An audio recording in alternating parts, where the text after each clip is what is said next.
This is Cruise Radio. I cruise a lot, and I always sail with travel insurance. You should too. Get a free quote today at tripinsurance.com. Here we go.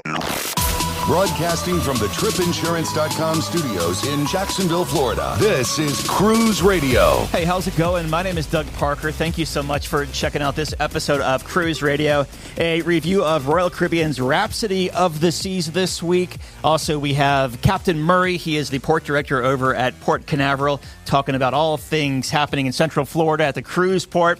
But first, as always, staff writer Richard Sims enlightens us with this week's cruise news. Hey, Richard. Hey, Doug. Let's start by squashing a rumor that came out of the Norwegian Aqua christening event. Okay, this is kind of funny to me because if you told me this story and didn't tell me what cruise line it was or who the person speaking was, I would assume it was John Heald, the brand ambassador at Carnival, just because this is something that he would totally do. It just did 100%. But it's not. It was actually John Chernesky, who is the senior vice president of sales for Norwegian Cruise Line. He was addressing travel agents, basically, who were attending the ceremony christening of the Norwegian Aqua. And during that, he was asked a question if Norwegian was considering doing a status match program. This is something that a few lines, but most notably MSC, have been doing, and it's sort of a way of helping get people who are thinking about trying a new cruise line. This gives them an extra burst. For example, when I was considering doing MSC after they moved a ship to New York, one of the things that really pushed me in that direction was that MSC offers status match. I have a very high status with Norwegian Cruise Line, but I had no status because I'd never sailed MSC. I filled out a simple paperwork. They looked at it. They matched my status. So when I got on the MSC ship, I had the same basic status that I had on Norwegian. So this is a great way to get people to sort of, if they're on the fence about trying a new cruise line because they've always been loyal to somebody else, this might help them, decide to give this other line a try. So Chernesky admits that when he answered the question, he did it a little bit flippantly and in a way that gave people in attendance the impression that, yes, this was something that NCL was getting ready to do or looking at doing. But the reality, according to a video he later posted to social media, is that while they might sort of in the back of their mind be thinking about offering some kind of status match, it's definitely not in the works right now. And he sort of explained why that's the case. And it's because when you do this, let's say, for example, on MSC, I suddenly have the same status as people who have been very loyal to the company. And that can ruffle some feathers. And you know exactly the people who I mean. It's the same people who complain, who are the first ones to say, I'm a diamond member. Those same people get very upset when somebody has the status that they didn't actually earn. So that's sort of one of the reasons that it seems unlikely that NCL is going to roll this out anytime soon. Especially since, honestly, NCL has a great perks package. It is worth earning because I actually think it's one of the best loyalty programs out there.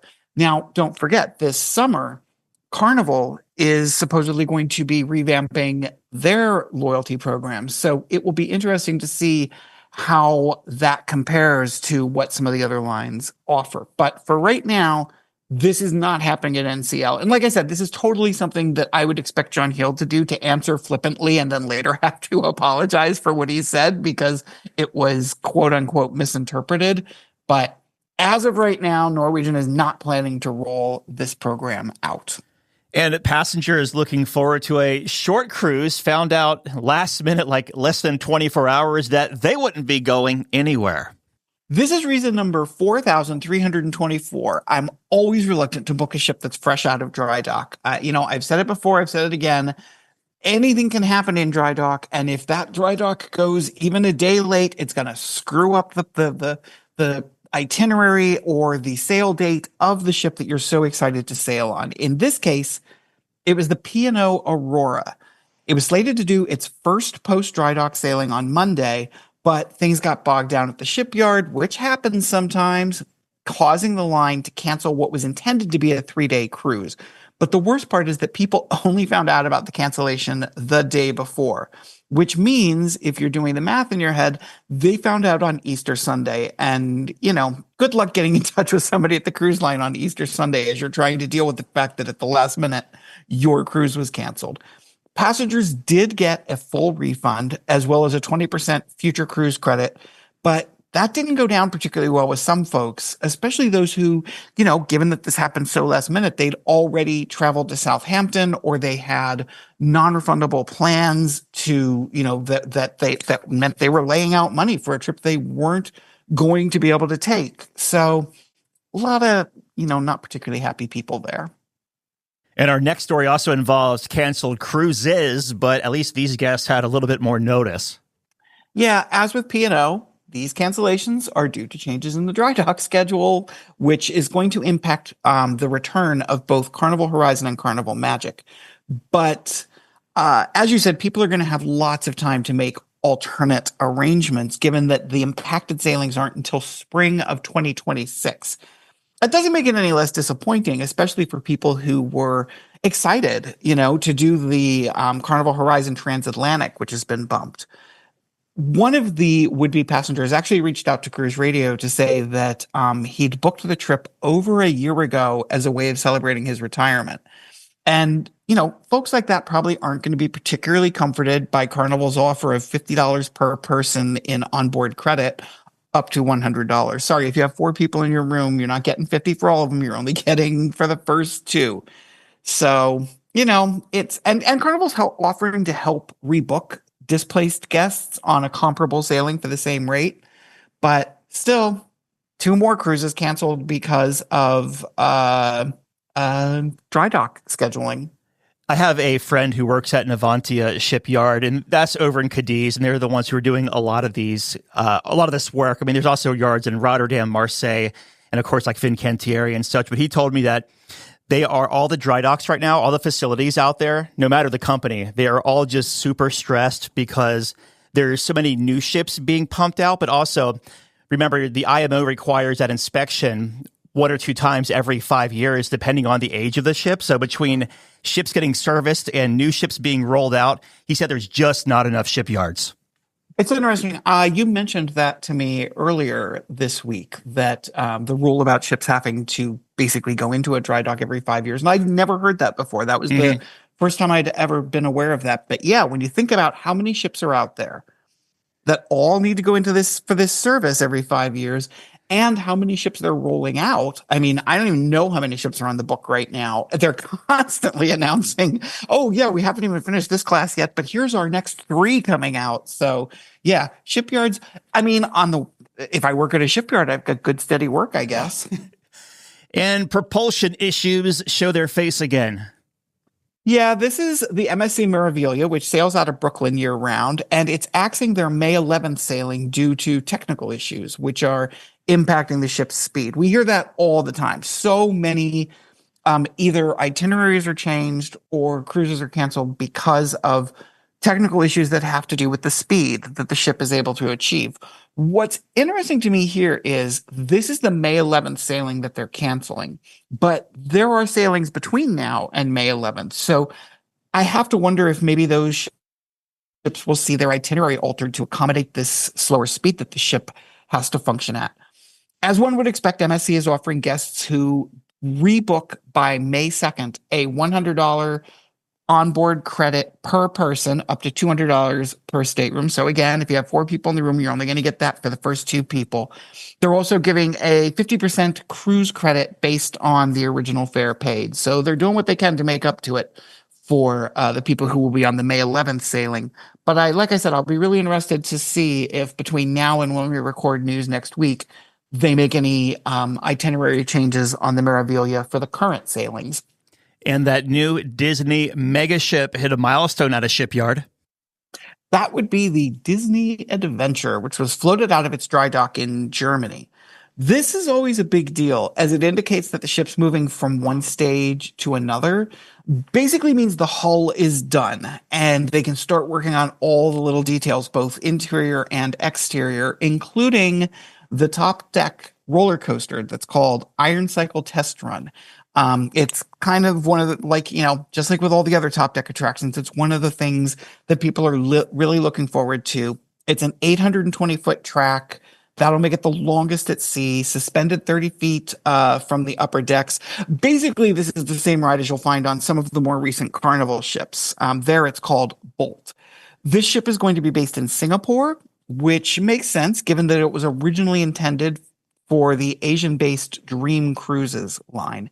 Disney stepped in and bought the already under construction ship when Dream's parent company, Genting, went bankrupt, which, God, it seems like it happened so long ago, so it's crazy to me that the ship is just now sailing out. But this is going to be a very exciting ship, but it is not intended for the American market. So hopefully at some point, if you want to do the ship and don't want to have to go all the way to Singapore, hopefully at some point it'll do some sailings out of one of the U.S. markets.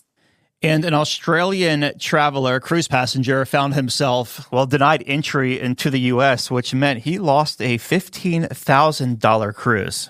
Yeah.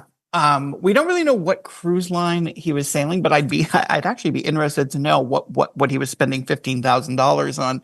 But Border Patrol officers flagged the man's travel route. He had left Sydney, flew to New York, but had a stopover in Hong Kong. And that is, for some reason, deemed an unusual route. They took him aside. They started questioning him. Apparently, they wanted to know why he didn't take a more direct flight.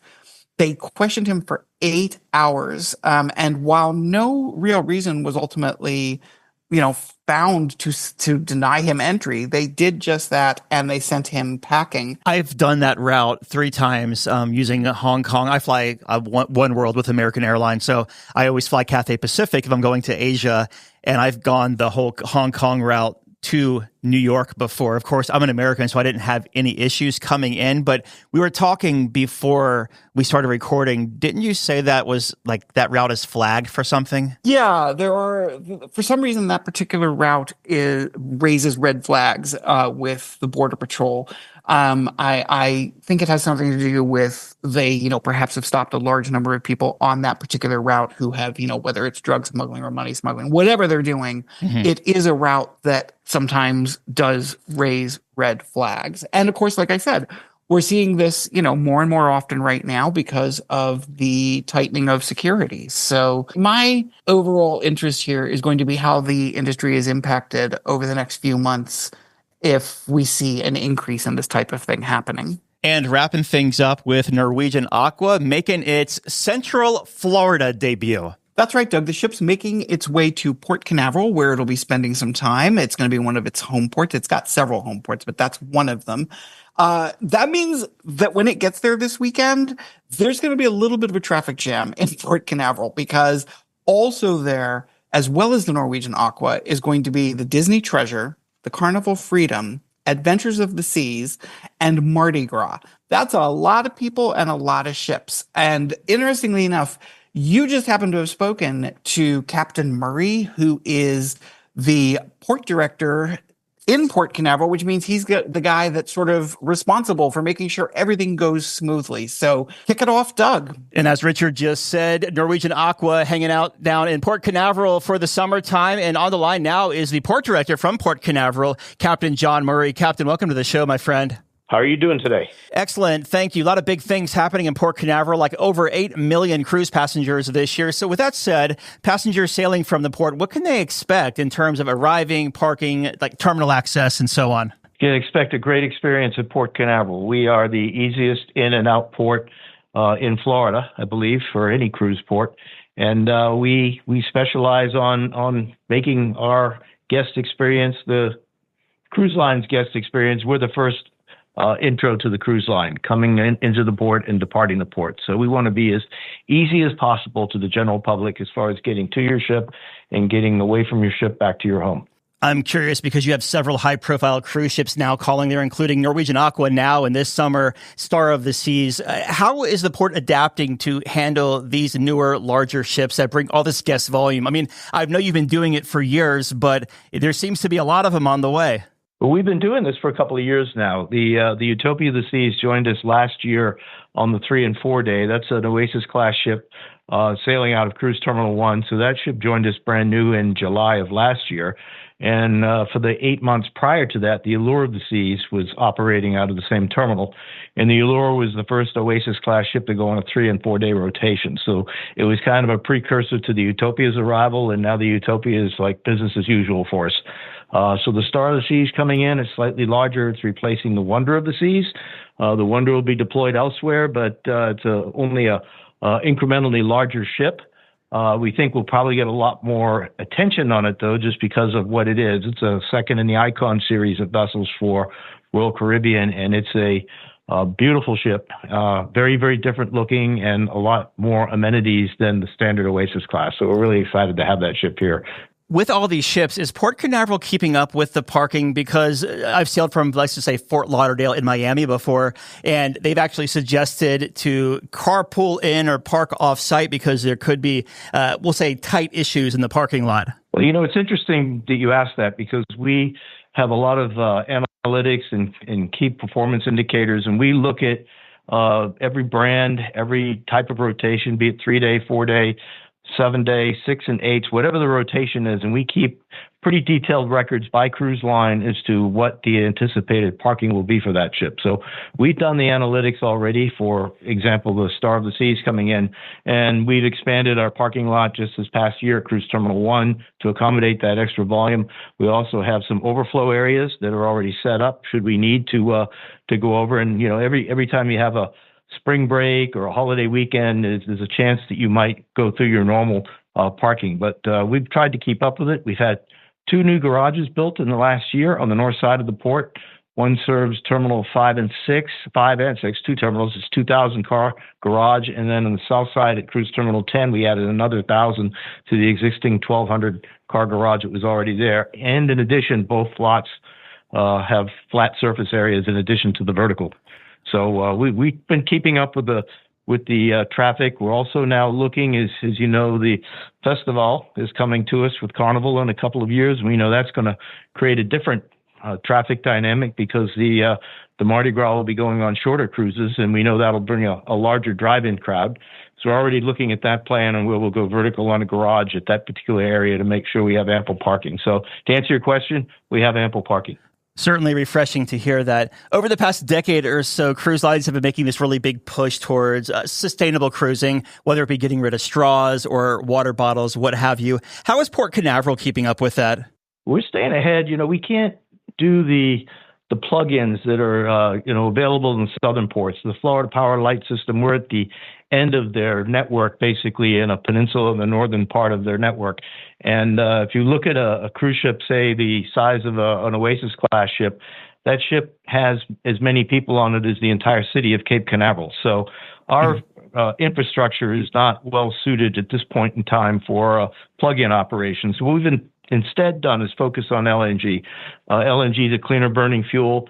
At this point, when the Star arrives this summer, we'll have 5 LNG ships here in Port Canaveral year-round. So we're really focused on that, and that's been it's been a great change for us. I believe we have more LNG ships now than any other cruise port. And Terminal 5 down there is undergoing some major renovations while still staying operational. How will these upgrades benefit passengers, and what should a cruise passenger expect during all this construction? Well, we're going to work the transition as much as we can during the summer months when we have less traffic. Some of our ships that currently go to Cruise Terminal 5 and that will be going there in the future are seasonal vessels. So when they're gone for the season, that gives us an opportunity to do the construction. We're looking at going from a 90,000 square foot terminal to 150,000. So it's a significant increase. The berth length is sufficient for, a 5,500 passenger ship, but the terminal itself is too small. And it's kind of like, put it in Boeing terms, you can't board a 747 at a 737 gate. It's just too small. So you have to have the right size facility for the larger ships. Big things that we're going to do, we'll have more of an embarkation area, but the big thing is how do you get people off the ship, get them out quickly. That means a new CBP area, new luggage laydown area, so that we can get that ship emptied out as quickly as possible and get people on their way home. Is every terminal equipped with facial recognition now? Yes, they're all doing facial recognition, and that has had a tremendous impact on us.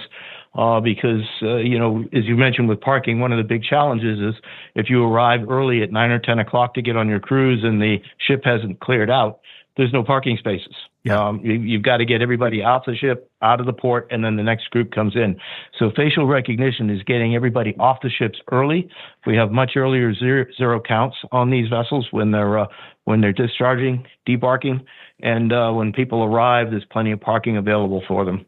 As far as getting to Port Canaveral, let's just say a family is flying into Orlando. There's always like this point of contention of like, how are we going to get there? Will we ever see the Brightline train go from Orlando into Port Canaveral? Or like, what do you tell your friends and family who are flying in to take a cruise? What's the best option to get to Port Canaveral? Well, I'll start off by saying that about 85% of our business is drive-in. Mm-hmm. But beyond that, if you're flying into Orlando, we will have a station plan. There's one plan in Cocoa, which is about 8 miles from the port. Nice. But to me, that's too many moving parts because you have to move from one terminal to another in Orlando, wait for the train, get everybody on the train. You get to Cocoa. Now you got to get that last 8 miles to your ship. When you get off the plane today, you can go on an Uber, you can get taxis, there's shuttles, there's buses, there's a lot of different transportation options. And that's my recommendation is if you got a family of 6 and you don't want to, rent an SUV or a Uber SUV type thing, you can just get on one of the shuttle buses and come straight to Port Canaveral. And our final question here for you, because every port director loves their ports. I want to ask you, what are the biggest advantages of cruising out of Port Canaveral compared to, let's just say, other Florida ports, especially for like first-time cruisers or folks with families? We're easy in, easy out. We make our port extremely accessible. You don't have any traffic on the major highways getting here. So once you're here, we try to take care of you and get you on the ship and get you into the party mode as soon as you get here. Big things happening down at Port Canaveral. We've been speaking with Captain Murray, Port Director at Port Canaveral. Captain, always good talking to you, my friend. All right, great talking to you. Thanks for the invitation. The world is constantly changing. Your place for news is still the same. Online and on demand at cruiseradio.net. A big question we get at Cruise Radio is, how do I know if I need trip insurance? Simple answer. If you're getting on a plane, taking a road trip, or getting on a cruise ship, you need to have travel insurance. Hey, it's Doug Parker from my friends at tripinsurance.com. Not only does tripinsurance.com protect your vacation investment, but it also gives you peace of mind in case anything were to go wrong on your trip. How do they do it? They offer 3 different types of trip insurance policies. Good, better, and best. One policy for every vacation budget. But it doesn't just stop there. They're up to 40% lower when you shop around on other comparison sites. Plus, tripinsurance.com offers 24-hour customer support before, during, and after your trip, online claims assistance, and travel alerts to let you know what's going on at your destination. But find out for yourself. Check out tripinsurance.com. Have a tip or a lead on a news story? Let us know. Email tips@cruiseradio.net. Nicholas and his family just returned from a 9-night total cruise on Royal Caribbean's Voyager of the Seas. It was a 5-night mixed with a 4-night, and he joins us on the line to talk about it. How you doing, buddy? Good. How are you, sir? Good, buddy. Good to talk to you again after you sailed Utopia a few months back and now catching up with Voyager here. So before we get to the actual ship itself, we'll take a step back. Give me some pre-cruise thoughts. What made you want to sail this back-to-back on Voyager out of Port Canaveral? Yeah, so me and my wife both got some casino offers over spring break. It's hard to pass up a quote-unquote free cruise when you're only paying for taxes and port fees. So for 9 nights and for 4 people, $400. I mean, it's insane. I remember looking at the price if we were to book it normal, and I mean, they were wanting something like $1,400 a person. Wow. So you're in the Tallahassee area. Any pre-cruise time before you jump on the ship in Port Canaveral? Yeah, so we went down the night before and stayed in a hotel. It all just depends. Sometimes we spend the night ahead of time, but most of the time if we're going out of Orlando, it's kind of a morning of. It's only about a 4-hour drive, so it's not too bad. But when we go to like Fort Lauderdale or Miami, those ones, since those are a little bit longer, we tend to stay at least a night ahead. You make your way to the cruise terminal there in Port Canaveral. How was embarkation, and how long did it take you from the curb to the ship? So we had 10:30 boarding time.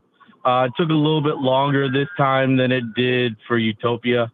We were at Terminal 6, which is in the very back over by the Coast Guard station and kind of over by where Disney and that embarks and all that. But total time from vehicle to getting on, it was about 35, 40 minutes. Is this your first time sailing Voyager? No, I originally sailed them back in 2004.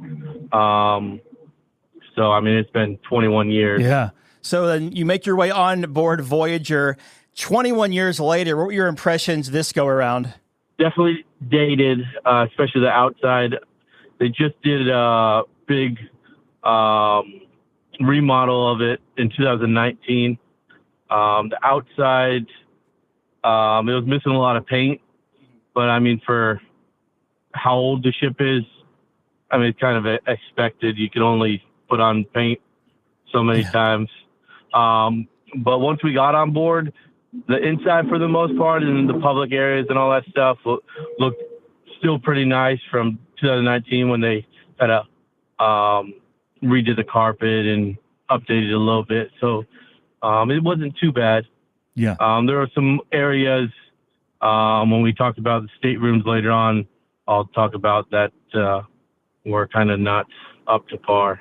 Well, let's jump into the staterooms here. So it was 9 nights, a 5-night and 4-night. Did you do 2 separate rooms, or was it the same room your entire voyage? Yeah, so for the first 5 nights, we had an interior cabin, all 4 of us in a cabin for 4 people. And then on the 4-night portion, which was the back-to-back portion, we actually got 2 interior rooms that were connecting. The very first room, the interior room on the 5-night, we were on deck 7 for both, and we actually stayed, all 3 rooms were all side by side. So we didn't have to move very far. We knew, I picked the rooms ahead of time, and the only reason why we didn't stay in the same room the whole time is because it wasn't available for the other part of the leg. So Gotcha. We had to change rooms. You mentioned earlier in the interview there were a couple of issues with the room. So first off, what did you think of the room? What kind of issues did you experience on this 9-nighter? It was very dated. If you wanted to get like some of the newer rooms, because they did add some rooms, newer rooms on there that had like the virtual balconies and that stuff. Those were up on the higher decks, I believe, like deck like 10, 12, stuff like that. But they were outdated. They didn't really have any plugs or outlet-wise. They had 2 110 volts, and that was it. No USBs, nothing like that. Interior was a little outdated, which, I mean, I don't mind, because how often are you really in the room? You're just there to really sleep. But the problem wasn't necessarily with the outdated and the outlets and all that, but we had a bunch of plumbing issues where the toilet wouldn't flush. We had some AC issues where it got really hot in there, even though it was cranked all the way down. They added this motion light over by the bathroom. And so at nighttime, when you go to the restroom or get up at all, the motion light comes on.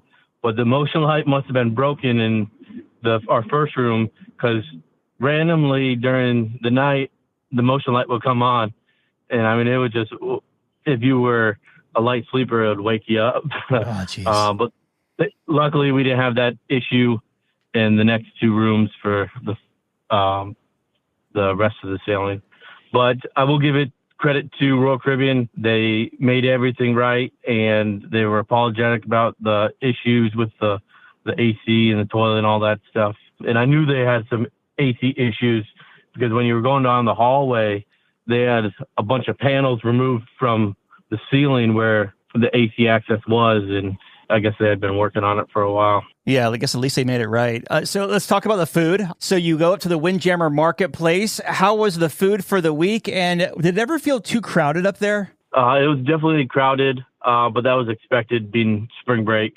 I asked the Camp Ocean, or not Camp Ocean, the Venture Ocean staff, how many kids, and they said for the first 5 days there was 1,000 kids, and then for the 4-night portion there was 1,100 kids. So I mean, it was packed. As far as food, During lunchtime, I really felt like they didn't have as many options to choose from as they normally do. I mean, they had your typical hamburgers, hot dogs, then they would have one fish, and then pretty much a couple Indian dishes like curry and stuff, and desserts, and that was about it. Mm-hmm. So I felt like choices were lacking a little bit, because we went up there one time after dinner just to check out, to see what the options were, if they were different. And I mean, they were drastically different.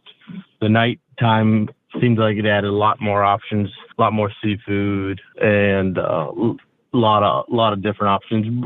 Breakfast also had a lot of options. So if I had to say one downfall, I would say probably the lunch options were a little disheartening. Gotcha. Now, as far as the main dining room, what time dining did you have, and what were your impressions of that through the 9 nights? Yeah, so we had early dining, which was 5 o'clock.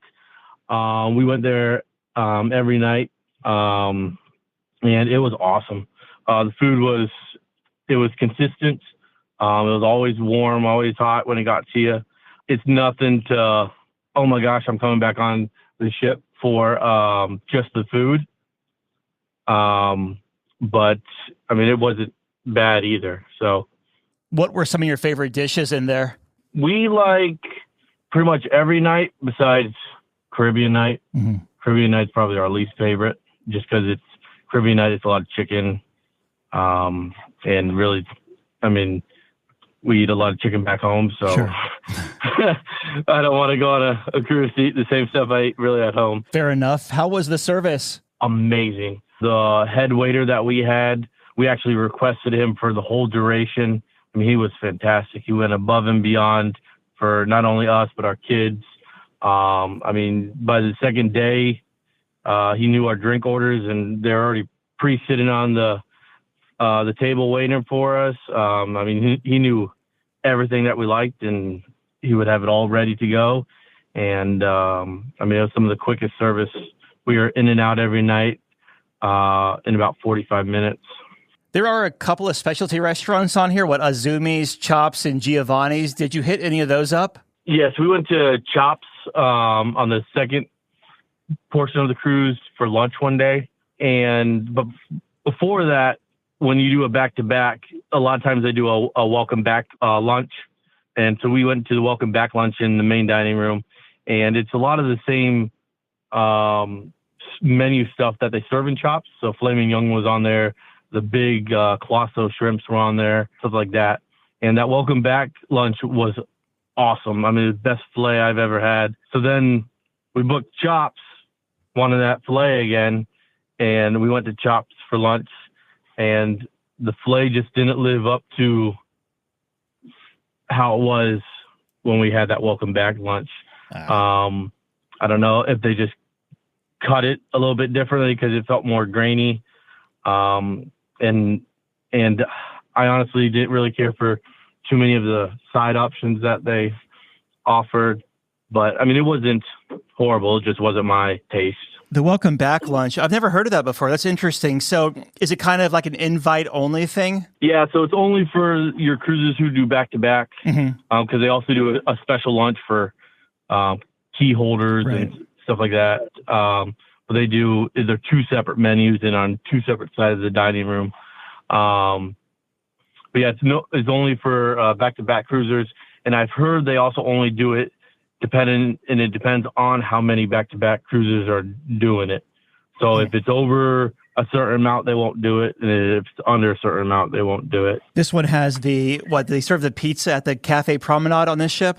Yes, they did. It was good. It just wasn't your Sorrento's pizza, but it was still good. Okay. And how about room service at all this cruise? Yes, we did. Yeah, how was that? And do they still do you stick the card out at nighttime if you want breakfast the next morning, or do you have to call and order that? Yeah, so breakfast, they still do the card thing. Lunch, dinner, all that stuff, you have to call. We did lunch is what we did, or actually we did dinner, but it was more like a late snack type thing. Mm-hmm. But it's, I believe they charge like $7.95 was the fee. But you can order as much as you want. So we just ordered a bunch of stuff for us and the kids, and it took a little bit longer than expected. Took about an hour, maybe an hour and 15 minutes for it to get delivered. But the food was still hot when we got it, and I mean, it was your typical stuff, quesadillas, Sure. grilled cheese, stuff like that. Very nice. Let's talk about the entertainment throughout these two voyages here. What did you think of it? How did it stack up? I know it's nothing probably like the Utopias. Yeah, it's definitely not the same, but we've been on smaller ships, so we knew that coming in. I mean, it was still good. The shows were still good. We went to a couple different shows. We also went to like piano bar and the promenade. There was people performing and singing. They were all great. Just that promenade, since it's a little bit smaller, not as big and everything, it gets really loud in there really quick when they're playing the rock music and all that stuff. And since speaking of entertainment, because you were traveling on a form of entertainment, which was a casino comp, how was the casino as far as like the smoke situation in and around it? And more importantly, was it good to you this cruise? So it's one of the smallest casinos I've ever seen, which I'm surprised they haven't made another area and expanded the casino. Because, I mean, it probably only had maybe 75, 60 slot machines in there total. It had probably, I would say, 10 tables. So it was definitely on the smaller side. So I was expecting a lot of smoke and all that stuff. But surprisingly, I don't know if there just wasn't that many smokers on the 9 days I was there, but it was not bad at all. It seemed like everybody that was smoking was going up to the pool deck and smoking in that designated area for smoking, because that's kind of on your way into the Windjammer, which I'm surprised they put it that close to going into the Windjammer, because that was definitely a lot smokier than inside the casino itself. This is a random question, but I remember sailing that out of New Orleans years back and walking through the casino. You know how most casinos have clusters of machines? This one had more of semicircles of machines. Is it still like that? Yeah, it's kind of half circles and kind of making a U shape, because with this design, they have a stairwell that comes from the promenade on deck 5 straight down into the casino. Mm-hmm. So they kind of have to work around that itself. So it's kind of in a U shape. And I mean, there are a couple, they're the same ones clustered together, but they're also spread out and stuff. But it's in that U shape. With that stairwell going from 5 into the casino, that's really, 3 entryways into the casino? You have the forward part, the aft part, and that stairwell? Yeah, that's correct. You can come from promenade or aft or forward. And how did it treat you this cruise? I definitely paid Royal Caribbean enough money to make up for only paying $400 for the trip. It was a little rough this time. Well, at least the past interviews that I've done over the past couple of months, they said with Royal, you pretty much know the threshold you're at for a potential comp. Is that correct? Like on a point system or what have you? Oh yeah, I got like 19 or 21 pages of offers once I left. Nice. The Kids Club, Adventure Ocean, since you sailed with your 2 kids and it was spring break, around 1,100 kids on board the one sailing. Was there an issue using Adventure Ocean because of how many kids were on board? So on this one, on these smaller ships, they group the kids together. So you have your tots, your babies, so your 0 to 32 or 36 months. And then in one section where you have to actually pay for. And then as far as Kids Club, you have your it's either 2 or 3 year olds until I believe 5 in one area. And then 6 through 11 are in another area altogether. But when you go on to these bigger ships, they divide and split that up even more. Normally it's like 2 to 5 and 6 to 9 and then 11 to 12. But since it's a smaller ship, they group them together more. Yeah, my kids went. You had to get there early because if you weren't, especially for the nighttime, which nighttime session started at 7 o'clock, if you weren't there by 6:45, 6:40, I mean, the line was out onto the deck, and they only have so many slots and can only let so many kids in at a time that if you weren't there early, you might not have been able to drop your kids off. How about sea days as far as crowds and congestion on board? How was it, and what'd y'all think? Yeah, it was definitely crowded, which we knew coming into it. We expected it with it being spring break. If you weren't out at the pool deck early, and by that I mean if you didn't get a pool chair and got out there and sat out there before 11 o'clock, you weren't going to find one until late in the afternoon. Wow. Because they got packed. Now, and that's for around the pool area. Now, this one, it has like a big open deck towards the front of the boat, up one deck above the pool deck that you can go out there and sunbathe and stuff that would be a lot more open, but then you're not around the pool and all that stuff. Did y'all do the flow rider or the rock climbing wall, anything like that? Yeah, my oldest son, he did the water slides, the Perfect Storm water slides and all that on there. We didn't do the flow rider and the rock wall. I actually never even saw it open.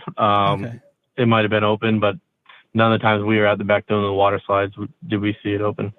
Okay. But we did do laser tag, which, excuse me, which you have to sign up for through the app ahead of time and get a reservation. And they do that on the ice rink, and that is a blast. I mean, my kids loved it.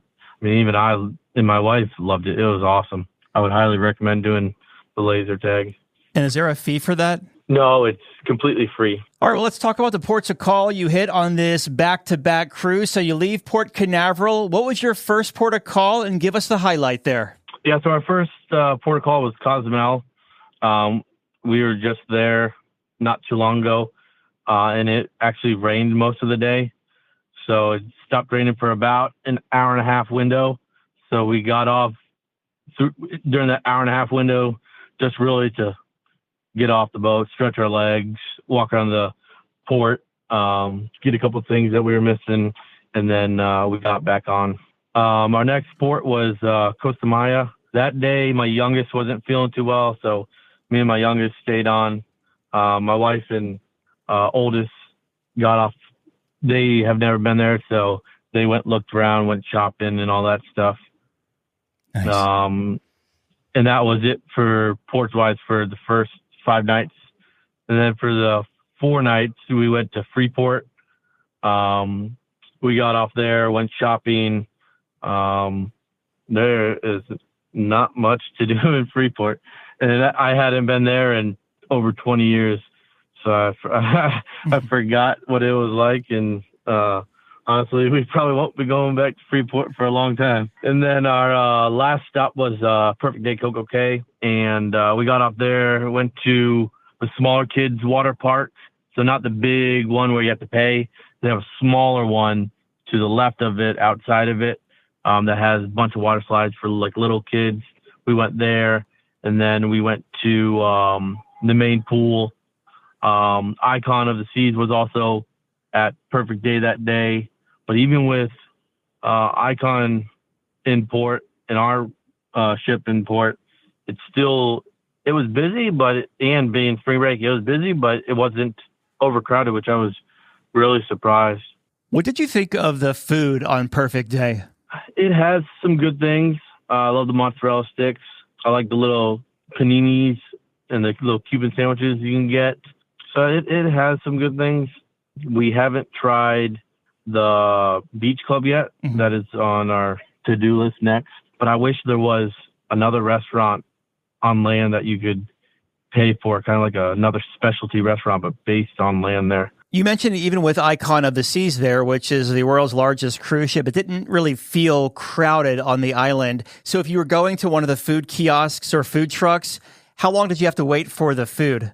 2-3 minutes. I mean, it wasn't bad at all. Everybody, because we took, after we got some food, and after that we got on the tram and took a ride around the whole park a couple times, just to show the kids the whole island. And they had everybody spread out everywhere. I mean, there was a decent amount of people at South Beach, decent amount of people at a couple of the other beaches along, decent amount of people at like the Harbor Cove, decent people at the water park and the main pool. So, I mean, everybody was pretty pretty spread out evenly. And the big question, was the balloon flying on perfect day?